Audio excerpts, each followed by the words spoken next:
Welcome to another video. My name is Matt. I'm a therapist located in the state of New York, and I'm really glad you stopped by today because today we're talking about being intentional, and more specifically, how setting goals and objectives can help us to do this.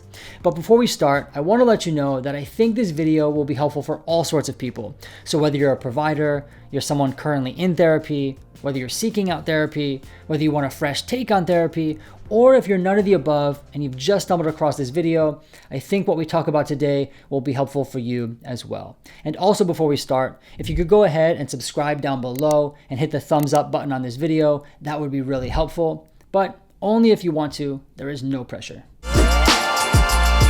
If you haven't noticed, I talk about goals a lot. Goal-focused, goal-based, goal-driven goals, and goal-focused goals. And this is because I think they're really important. They often go unspoken and sometimes they're overlooked. So let's begin by defining what exactly a goal and an objective are. So to put it simply, a goal is something that's bigger and broad and more long-term that you hope to achieve. So for example, maybe you want to get up earlier, or maybe you want to improve communication, or perhaps you want to be more healthy. Now these are great goals, but they do lack a foundation, and that is where objectives come in. And so objectives are specific, measurable, and concrete steps we take to achieve the goal. So for example, if you want to have the goal of being more healthy, well then your objectives could be something like exercising for 25 minutes per day and or eating 1 serving of vegetables per day. And so you see here that rather than just having a broad goal, we now have a goal with steps we can take to get there. So we've created an intentional plan. Can you see the difference between saying, I want to be healthy as a general goal and not having anything else there, versus I want to be healthy and I'm going to do this by eating 1 serving of vegetables per day and exercising 25 minutes per day. We've created an intentional plan. And so this is really, really helpful. Now let's apply this to the context of therapy. And just for example's sake, let's say someone is seeking out a therapist because they're dealing with anxiety. Now in that case, their goal might be to be less anxious or to learn to manage anxiety more effectively. Makes total sense. Now if we were to ask, well, what exactly are you going to do to be less anxious? What steps are you going to take to do that? Someone might say, well, I'm not really sure. That's why I'm seeking out a therapist. It's a great point. It's a really hard question to answer.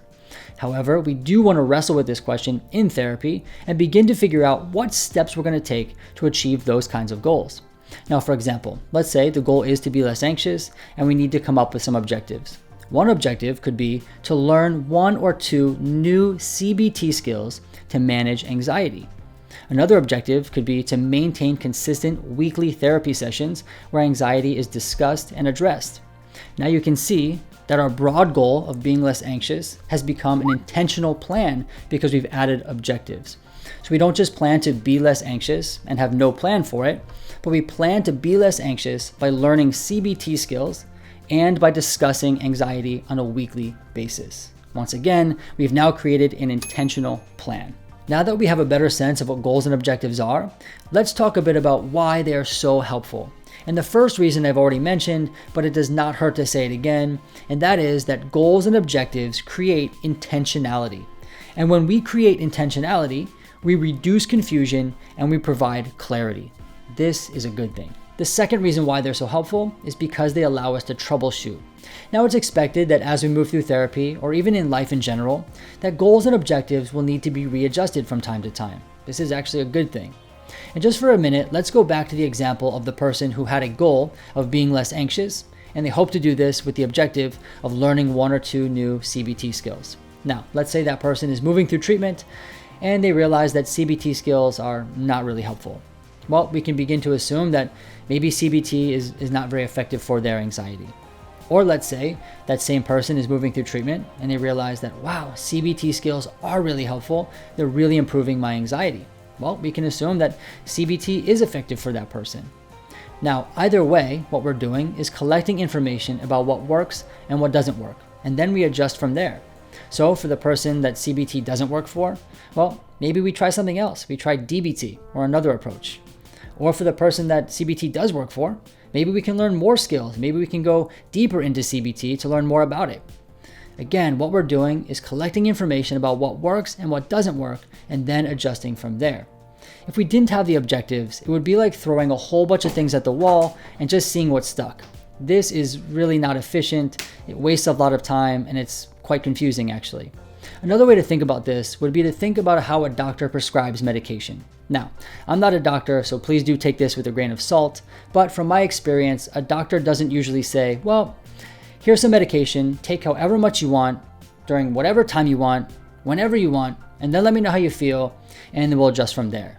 No, typically they'll give you a particular dosage and a particular frequency, and then they'll see how you feel, and then they adjust from there. The same goes with therapy.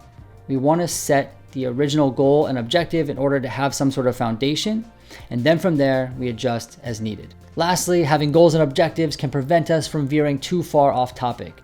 So perhaps you came to therapy to reduce your anxiety, and months down the road, you realize you've been talking about a whole bunch of other things that are not anxiety. This is not a bad thing, but revisiting the original goal can really help get us back on track, provide some clarity, and to refocus on why you originally came to therapy. And this is good for obvious reasons. I know some people are probably thinking, but I don't have goals. That's why I'm in therapy. I need to determine my goals. That makes total sense, and that's understandable. We do have to wrestle with that. But I do think that the concept of goals and objectives can be flexibly worked into almost any situation. So perhaps in that circumstance, your goal could be to determine what your goals for therapy are. So if you take anything away from this video at all, just remember that goals and objectives create intentionality, and they provide us with a clear plan to be followed. And we can create goals and objectives in two simple questions. One, what do I want to achieve? This is the goal. And number two, how exactly do I plan to get there? These are the objectives. So that's it for today's video. I hope you found it helpful. Just a few things before I let you go. One, I do send out a monthly newsletter for providers. It has things like referral resources and tips and downloads, things like that. It only comes out monthly, very short and concise. If you want to sign up for that, you can do that down below in the description. Also, I'll be posting consistent content to this YouTube channel, so do go ahead and subscribe. Other than that, I look forward to seeing you soon.